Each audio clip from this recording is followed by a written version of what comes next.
was just a bunch of blood that the doctor looked like she wiped off of his finger. Well, it's good that they're going to let him continue because maybe I've seen one more it stop time. a lot earlier. If they stop it again, will they call it?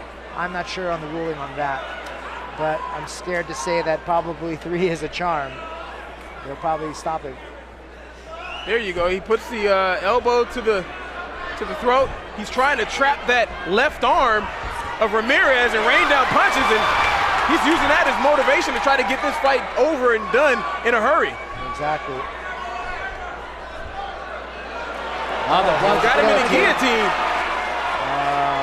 Using the rubber guard. Can he reversal? Beautiful reversal by Joe. And that's the thing is I want my fighters to take chances, to try to get the submission. A lot of guys will try to stall it out, And hopefully if Toussaint can make it through the end of this round, that they can do something in the corner, and maybe the doctor will take another look at him and get that nose to stop bleeding. Because it started to open back up and run like a faucet once again. Well, we'll see what our corner can do. Hopefully, we do actually have a doctor now. It's going to help us. That's good. Looks like he's got the Schwab Q-tip. Yes. Costco size to get inside of his nose and get that blood to stop flowing. We moved to round 3, and like you mentioned, dominating the fight. It'd be unfortunate if Toussaint had to give this victory away, really. I mean, here's a look at just how dominant he was. I mean, he was in full mounts for probably a minute and a half of, 2 minutes in that fight. Hitting him with nice little hammer fist. And if you're Cameron Ramirez, I mean, really all you have to think is, I'm going to get this guy's nose bloodied. Maybe I can get the doctor to stop this fight.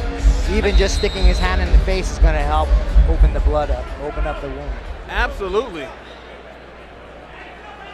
All right, so we'll find out what happens here in round 3.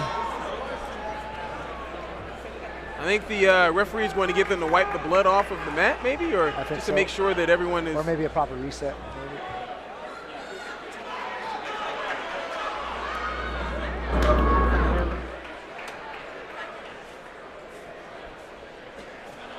Now, if you're Cameron, you have to eye that nose. Throw a jab. He's a stand-up fighter, but he's really not throwing a lot of punches. He should be doing whatever he can to keep Joe from taking him to the ground, and immediately Joe takes him to the ground and ends up in side mount. You can't elbow to the face in amateur MMA, so that's not a position that he can really utilize with the elbow, but I mean, you can rain hammer fist, but it looks like he's maybe going for an arm for Americana or Kimura or something like that on that side. I'd say an Americana, or hey, just soften him up some more. That's good knees. He's got to watch out though for kneeing in the spine.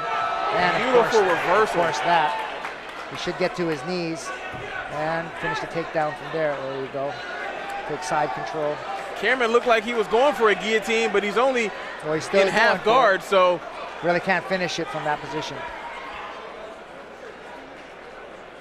For Joe to kind of block out all of the blood and to actually just dominate this fight to get a win, it's got to be huge for the guy's confidence. Oh, yeah.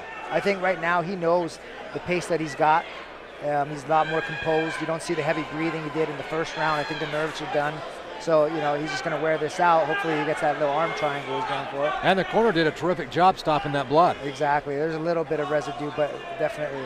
Now, if Joe can get that right leg out and kind of twist it aside, you got a head and arm choke. Exactly. And right now, I think he's just going to, ground and pound and wait it out. It's got 20 seconds left. Is it bleeding again? Is that what the stoppage is for, or no? I don't think it's bleeding that bad. I think it's his knee pad. That may have kept him from getting his leg out of there and completing the submission. You never know. Now really for Joe, beautiful head kick.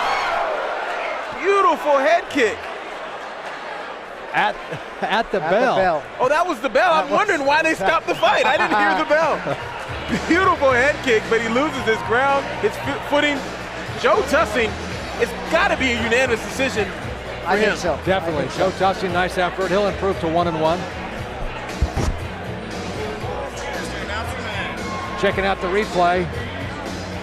Ken, what do you see from your guy here? Well, I definitely see that he is trying the striking, and that's what he came for, even though he fell down, he's still in the game, looking for the next move. Yeah, I don't see why Joe can't get, better. He had his first loss like we were talking about, and now let's win. Joe looked great in there. I mean, he won all 3 rounds convincingly. He went to the ground whenever he wanted, so I'm sure something you'll tell him about is, hey, your ground game was good. You're going to keep working on your striking, and that you to become a more well-rounded fighter. Exactly. And that's what I like about the people that train at my gym is they're open-minded. They want to learn. And you also have to, I'm sorry, I didn't mean to cut you off. No problem. You also have to give it up to Cameron Ramirez, who was in there, and he was a game fighter. I mean, anybody who steps inside of the ring, you have to tip your hat to him. You always give respect because the hardest battle is to accept the fight, make weight, and actually show up. Absolutely. All right, so Joe Tussing, who's been wrestling since 10 years of age, will come away with a win here tonight as Jake Gutierrez is off and about. Where is Jake? You would think that there wouldn't be a whole lot of adding up for this fight. 3-0 Joe Tussing, 3-0 Joe Tussing, 3-0 Joe Tussing. It's the suspense, maybe. I don't know. Well, that's what it seems like. So we're getting a shot now here of Cameron Ramirez, who says in his free time he likes to chase women. Imagine that. Today he got chased. Imagine that. All right, here we go with the decision. Jake Gutierrez has made his way up into the center of the ring. Let's go down and get a decision. Here's Jake. Ladies and gentlemen, after 3 rounds in the 155-pound weight division, we go to the scorecards. We have a unanimous decision for the blue corner, Joe Tussing.